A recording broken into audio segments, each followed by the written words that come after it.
ಹೌದು, ವಾಣಿಜ್ಯ ನಗರಿ ಚಿಂತಾಮಣಿ ಬೆಚ್ಚಿಬಿದ್ದಿದೆ. ಬೆಳ್ಳಂಬೆಳಗ್ಗೆ ನಡೆದ ಡಬಲ್ ಮರ್ಡರ್ಗೆ ನಾಗರಿಕರು ಭಯಭೀತರಾಗಿದ್ದಾರೆ. ಒಟ್ಟಿನಲ್ಲಿ ಅಕ್ಕ ತಂಗಿಯ ಕೊಲೆ ಚಿಂತಾಮಣಿ ನಗರವನ್ನು ಬೆಚ್ಚಿಬೀಳಿಸಿದೆ. ಇಷ್ಟಕ್ಕೂ ನಡೆದಿದ್ದೇನು ಅಂತ ನೋಡೋಣ ಬನ್ನಿ. ಕೌಟುಂಬಿಕ ಕಲಹದ ಹಿನ್ನೆಲೆಯಲ್ಲಿ ಪತಿಯೊಬ್ಬ ತನ್ನ ಪತ್ನಿ ಹಾಗೂ ನಾದಿನಿಯನ್ನು ಅತ್ಯಂತ ಭೀಕರವಾಗಿ ಕೊಲೆ ಮಾಡಿರುವ ಘಟನೆ ನಗರದ ಜೆಜೆ ಕಾಲೋನಿಯಲ್ಲಿ ಸೋಮವಾರ ಮುಂಜಾನೆ ನಡೆದಿದೆ. ಕೊಲೆ ಮಾಡಿದ ಆರೋಪಿಯನ್ನು ಕೋಲಾರ ಗಲ್ಪೇಟೆಯ ನಿವಾಸಿ ಏಜಾಜ್ ಎಂದು ಗುರುತಿಸಲಾಗಿದೆ. ಘಟನೆಯಲ್ಲಿ ಆರೋಪಿಯ ಪತ್ನಿ 25 ವರ್ಷದ ಶಮಾ ಹಾಗೂ ಆಕೆಯ ತಂಗಿ 18 ವರ್ಷದ ರೇಷ್ಮಾ ದಾರುಣವಾಗಿ ಕೊಲೆಯಾದ ದುರ್ದೈವಿಗಳಾಗಿದ್ದಾರೆ. ಇನ್ನು ಮೃತಳ ತಂದೆ ಸರ್ದಾರ್ ಪಾಷಾ ಮತ್ತು ತಾಯಿ ಕವಿತಾ ಅಂತರ್ಜಾತಿ ವಿವಾಹವಾಗಿದ್ದು ಅವರಿಗೆ 5 ಮಂದಿ ಹೆಣ್ಣು ಮಕ್ಕಳು. ಕೊಲೆಯಾದ ಶಮಾ 2ನೇ ಮಗಳಾದರೆ ರೇಷ್ಮಾ 5ನೇ ಮಗಳಾಗಿದ್ದಳು ಎನ್ನಲಾಗಿದೆ. ಉಳಿದ 3 ಹೆಣ್ಣು ಮಕ್ಕಳಿಗೂ ಮದುವೆಯಾಗಿದೆ ಎಂದು ತಿಳಿದುಬಂದಿದೆ. ಪೊಲೀಸ್ ಮೂಲಗಳ ಪ್ರಕಾರ ಆರೋಪಿ ಏಜಾಜ್ ಹಾಗೂ ಮೃತ ಶಮಾ ದಂಪತಿಗೆ 2 ಗಂಡು ಮಕ್ಕಳು ಹಾಗೂ 1 ಹೆಣ್ಣು ಮಗುವಿದೆ. ಆದರೆ ಕಳೆದ 3 ತಿಂಗಳಿನಿಂದ ದಂಪತಿಗಳ ನಡುವೆ ತೀವ್ರ ಕೌಟುಂಬಿಕ ಕಲಹ ಹಾಗೂ ಗಲಾಟೆಗಳು ನಡೆಯುತ್ತಿದ್ದವು ಎನ್ನಲಾಗಿದೆ. ಇದೇ ಕಲಹ ಮುಂದುವರೆದು ಭಾನುವಾರ ರಾತ್ರಿ ಕೋಲಾರದಿಂದ ಚಿಂತಾಮಣಿಯಲ್ಲಿ ಪತ್ನಿ ಮನೆಗೆ ಬಂದಾಗ ರಾತ್ರಿ ಗಲಾಟೆ ನಡೆದಿದೆ. ಸೋಮವಾರ ಮುಂಜಾನೆ ಮತ್ತೆ ಗಲಾಟೆ ನಡೆದು 6 ಗಂಟೆಯ ಸುಮಾರಿಗೆ ಕಲಹ ವಿಕೋಪಕ್ಕೆ ತಿರುಗಿದೆ. ಯಾವಾಗಲೂ ಗಲಾಟೆ ಇತ್ತು ಅವ್ರದ್ದು. ವಾರದಿಂದ 2 ಸಲ ಎಲ್ಲ ವಿನ್ಸಾಫ್ ಎಲ್ಲ ಆಗೋಗೈತೆ ಸರ್. ಮೊನ್ನೆ ಬಂದಿತ್ತ ಬಾ ಅಂತ, ಅವಳು ಹೋಗಿಲ್ಲ. ಮತ್ತೆ ಇನ್ನೊಂದು ಚಾನ್ಸ್ ಕೊಡು, ನಾವೆಲ್ಲ ಇದ್ದೀವಿ, ಏನೋ ಒಂದು ಇದು ಮಾಡ್ತೀವಿ ಅಂತ ಹೇಳಿದ್ರು. ಅವಳು ನಾನು ಹೋಗಲ್ಲ, ನನಗೆ ಅವನು ಇದೆ ಕುಡ್ಕೊಂಡು ಏನು ಹಾಕಲ್ಲ, ಮಕ್ಳಿಗೂ ಬಟ್ಟೆನೂ ತೊಗೊಳ್ಳ, ಕಾಸು ಕೊಡಲ್ಲ, ಕುಡ್ಕೊಂಡು ಬಂದು ಯಾವಾಗಲೂ ಇದು ಮಾಡ್ತಾನೆ, ಅವ್ನು ಚಾಕ್ರಿ ಮಾಡಬೇಕಷ್ಟೇ, ನನಗೆ ಜೀವನ ಇದು ಮಾಡ್ತಾ ಇಲ್ಲ ಅಂತ ಹೇಳಿದ್ರು. ಮೊನ್ನೆ ಮಾತಾಡೋಕ್ಕೆ ಬಂದಿದ್ದಂತೆ. ಬಾ ಅವರೆಲ್ಲ ಏನೋ ಎದಕ್ಕೆ ಇನ್ನೊಂದು ಚಾನ್ಸ್ ನಾನೆಲ್ಲ ಹಾಕ್ಕೊಂಡು ಚೆನ್ನಾಗಿ ನೋಡ್ಕೊತೀನಿ ಬಾ ಅಂದ್ರಂತೆ. ಇವಳು ಹೋಗಿಲ್ಲ ಅಂತ ನೆನ್ನೆ ಬಂದು ಹಿಂಗೆ ಮಾಡಿಬಿಟ್ಟಿರೋದು. ಮದುವೆ ಮಾಡಿಂದನೂ ಯಾವಾಗಲೂ ಗಲಾಟೆ. ನಾವು ಅದಕ್ಕೂ ಕೇಳಿ ಒಂದು ಚಾನ್ಸ್ ಅಂತ ಯಾವಾಗಲೂ ಹೋಗಿ ಅವ್ಳಿಗೆ ಇದು ಮಾಡಿ ಹೆಂಡತಿನೂ ದೂರ ಮಾಡಬಾರ್ದು ಅಂತ ನಾವು ಚಾನ್ಸ್ ಕೊಟ್ಟು ಹೋಗಿ ಕರ್ಕೊಂಡೋಗಿ ಬಿಟ್ಬಿಟ್ಟು ಬರ್ತಾ ಇದ್ದೆ. ಕೋಲಾರಲ್ಲಿ ಇಲ್ಲಿ ಜಾಸ್ತಿ ಆಗೋಯ್ತು ಕಂಪ್ಲೇಂಟ್, ಕೋಲಾರಲ್ಲಿ ಜಾಸ್ತಿ ಆಗೋಯ್ತು ಕಂಪ್ಲೇಂಟ್. ಮೊನ್ನೆನೂ ಒಂದು ಕಂಪ್ಲೇಂಟ್ ಅವರು ಹೇಳಿದ್ರು, ಹಂಗೆ ಇದು ಮಾಡಬಾರ್ದಮ್ಮ, ನನ್ನ ಚಾನ್ಸ್ ತೊಗಿ ನಾವೆಲ್ಲ ಇದು ಮಾಡಿ. ಅವ್ಳು ಕೇಳಿಲ್ಲ. ಇಲ್ಲಾಂದ್ರೆ ನಾನು ಎಲ್ಲ ಹೊರಟೋಗ್ತೀನಿ, ಇಲ್ಲಾಂದ್ರೆ ಮಕ್ಕಳಿಗೂ ಸಾಯ್ಬಿಡ್ತೀನಿ, ನಾನು ಸಾಯ್ಬಿಡ್ತೀನಿ. ಅವ್ನು ಮಾತ್ರ ಬೇಡ, ಅವನೆಲ್ಲ ಯಾವಾಗಲೂ ನನಗೆ ಚಾಕುನ ಎತ್ಕೊತಾನೆ, ಆಗ್ಬಿಡ್ತೀನಿ ಅಂತಾನೆ ಅಂತ ಹೇಳ್ತಾ ಇದ್ರು ಸರ್. ಆ ಮಕ್ಕಳು ಹಂಗೆ ಹೇಳ್ತಾ ಇದ್ರು, ನಂಗೆ ಅಪ್ಪ ಬೇಡ ಅಂತ ಹೇಳ್ತಾ ಇದ್ರು. ಫ್ರೆಂಡ್ಸ್ಗೆ ಹೇಳ್ತಾ ಇದ್ರಂತೆ, ನಿಮ್ಮ ಮಕ್ಕಳಿಗೆಲ್ಲ ಆಗ್ಬಿಡ್ತೀನಿ, ಅವ್ರು ಇದ್ದಾರೆ ಅಲ್ಲ ಅಂತ ನೀನು ಇದು ಮಾಡ್ತಾ ಇರೋದು, ಅವರು ಬೇಡ ನೀವು ಇದು ಬೇಡ, ಆಗ್ಬಿಟ್ಟು ನಾನೇ ಜೈಲಿಗೆ ಹೊರಟೋಗ್ತೀನಿ ಅಂತ ಅವ್ನು ಹೇಳ್ತಾ ಇದ್ದಾನೆ. ಕೋಪೋದ್ರಿಕ್ತನಾದ ಏಜಾಜ್ ಪತ್ನಿ ಶಮಾ ಹಾಗೂ ನಾದಿನಿ ರೇಷ್ಮಾ ಇಬ್ಬರನ್ನು ಭೀಕರವಾಗಿ ಹತ್ಯೆ ಮಾಡಿ ಕೋಲಾರಕ್ಕೆ ಮಕ್ಕಳ ಸಮೇತ ಪರಾರಿಯಾಗಿದ್ದಾನೆ. ಡಬಲ್ ಮರ್ಡರ್ ಮಾಡಿ ಸ್ಥಳದಿಂದ ಕೋಲಾರಕ್ಕೆ ತನ್ನ 3 ಮಕ್ಕಳ ಜೊತೆ ಪರಾರಿಯಾದ ಆರೋಪಿ ಏಜಾಜ್ 3 ಮಕ್ಕಳನ್ನು ತನ್ನ ಮನೆಯಲ್ಲಿ ಬಿಟ್ಟು ಕೋಲಾರದ ಗಲ್ಪೇಟೆ ಠಾಣೆಗೆ ಶರಣಾಗಿ ಕೊಲೆ ಮಾಡಿ ಬಂದಿರುವ ವಿಷಯ ತಿಳಿಸಿದ್ದಾನೆ.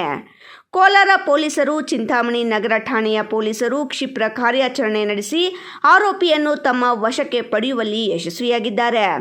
ವಿಷಯ ತಿಳಿಯುತ್ತಿದ್ದಂತೆ ಘಟನಾ ಸ್ಥಳಕ್ಕೆ ಎಸ್ಪಿ ಕುಶಾಲ್ ಚೌಕ್ಸೆ, ಜಿಲ್ಲಾ ಹೆಚ್ಚುವರಿ ಪೊಲೀಸ್ ವರಿಷ್ಠಾಧಿಕಾರಿ ಜಗನ್ನಾಥ ರೈ, ಚಿಂತಾಮಣಿ ಪ್ರಭಾರಿ ಡಿವೈಎಸ್ಪಿ ಪ್ರಕಾಶ್, ನಗರ ಠಾಣೆಯ ಪೊಲೀಸ್ ಇನ್ಸ್ಪೆಕ್ಟರ್ ವಿಜಯಕುಮಾರ್, ಗ್ರಾಮಾಂತರ ಠಾಣೆಯ ಪೊಲೀಸ್ ಇನ್ಸ್ಪೆಕ್ಟರ್ ಶಿವರಾಜ್, ಕೆಂಚರ್ಲಹಳ್ಳಿ ಠಾಣೆಯ police inspector Narayanaswamy, Shidlaghatta police inspector Anand, Kencharlahalli PSI Shyamala, ನಗರ ಠಾಣೆಯ ಪಿಎಸ್ಐ ರಮೇಶ್ ಮತ್ತಿತರರು ಭೇಟಿ ನೀಡಿ ಪರಿಶೀಲನೆ ನಡೆಸಿದ್ದಾರೆ.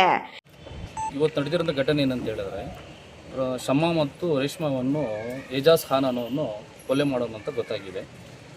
ನಾವು ಬೆಳಗ್ಗೆ ಫೋನ್ ಮಾಡಿದ್ರಿ, ಮಗುಗೆ ರೆಗ್ಯುಲರ್ ಮಾತಾಡೋಕ್ಕೆ 8:30 ಕಾಲ್ ಮಾಡ್ತಾರೆ, ಎದ್ದೊಳಿದಾರೆ ಮಕ್ಕಳು ಸೇರಿಸಿದಾರೆ ಅಂತ. ಆ ಕಣ್ಣು ಕಾಲ್ ಮಾಡೋವಾಗ ಕಾಲನ್ನು ಮಗು ರಿಸೀವ್ ಮಾಡಿಲ್ಲ. 2 ಮಕ್ಕಳು ಫೋನ್ ರಿಸೀವ್ ಮಾಡಿದ್ದಕ್ಕೆ ಅಕ್ಕಪಕ್ಕವ್ರಿಗೆ ನಾವು ಇನ್ಫಾರ್ಮ್ ಮಾಡಿದ್ರೆ ಅವರು ಬಂದು ಹೇಳಿದ್ರು ಈ ಥರ ಆಗಿದೆ, ಬೆಳಗಿನ ಜಾವನೇ ಮಕ್ಕಳು ಕರ್ಕೊಂಡು ಹೋಗೋಣ ಅಂತ ಗೊತ್ತಾಗಿದೆ. ಏಜಾಜ್ ಖಾನ್ ಅನ್ನೋನು ಮಕ್ಕಳನ್ನು, ನನ್ನ ನಾದಿನಿ 2 ನಾದಿನಿಗಳನ್ನು ಶಮಾ ಮತ್ತು ರೇಷ್ಮಾ ಅವಳಿಯನ್ನು ಕೊತ್ತನ್ನು ಕೊಯ್ದು ಅವನ ಮಕ್ಕಳನ್ನು ಕರ್ಕೊಂಡು ಹೋಗಿ ಕೋಲಾರಲ್ಲಿ ಸರೆಂಡರ್ ಆಗೋಣ ಅಂತ ಗೊತ್ತಾಗಿದೆ. ಯಾವ ಕಾರಣಕ್ಕೆ ಗಲಾಟೆ ನಡೆದಿತ್ತು ಅಂತ ಏನಾದರೂ ಗೊತ್ತಾ? ಮದುವೆ ಮಾಡಿ ನಾನು ಅದೇ ಕಿರುಕುಳ, ಹಣಕಾಸಕ್ಕಾಗಲಿ ಕಿರುಕುಳ ಆಗಲಿ, ಮಕ್ಕಳು ಚೆನ್ನಾಗಿ ಸಾಕ್ತಾ ಇರಲಿಲ್ಲ. ಆ ಕಣ್ಣಕ್ಕೆ ಯಾವಾಗೂ ನಡೀತಾ ಇದ್ದಿದೆ ಗಲಾಟೆಗೆ. ನಾವು ಅದನ್ನು ಎಲ್ಲವನ್ನು ತಾಳ್ಮೆ ಮಾಡ್ಕೊಂಡು ಸಹಿಸ್ಕೊಂಡು ಹೋಗ್ತಾ ಇದ್ರಿ. ಅವ್ರ ತಾಯಿ ತೀರ್ಕೊಂಡು ಒಂದು 6 ತಿಂಗಳಾಯಿತು. 6 ತಿಂಗಳಿಂದ ಕಿರುಕುಳ ಜಾಸ್ತಿ ಆಯಿತು. ಕಿರುಕುಳ ಜಾಸ್ತಿ ಆದ ಮೇಲೆ ಆ ಮಗು ಏನು ಮಾಡಿತ್ತು, ಒಂದು 2 ತಿಂಗಳಿಂದ ಜಗಳ ಮಾಡ್ಕೊಂಡು ಬಂದು ನಮ್ಮ ಮನೇಲಿ ಸೇರಿತ್ತು. ಅವ್ರ ತಾಯಿ ಮನೇಲಿ ಬಂದಿತ್ತು. ಅರ್ಥ ಆಯ್ತಾ? ರೇಷ್ಮಾ ಅನ್ನೋ ಮಗು ನಮ್ಮ ಮನೇಲಿ ಇದ್ದಿದ್ದು.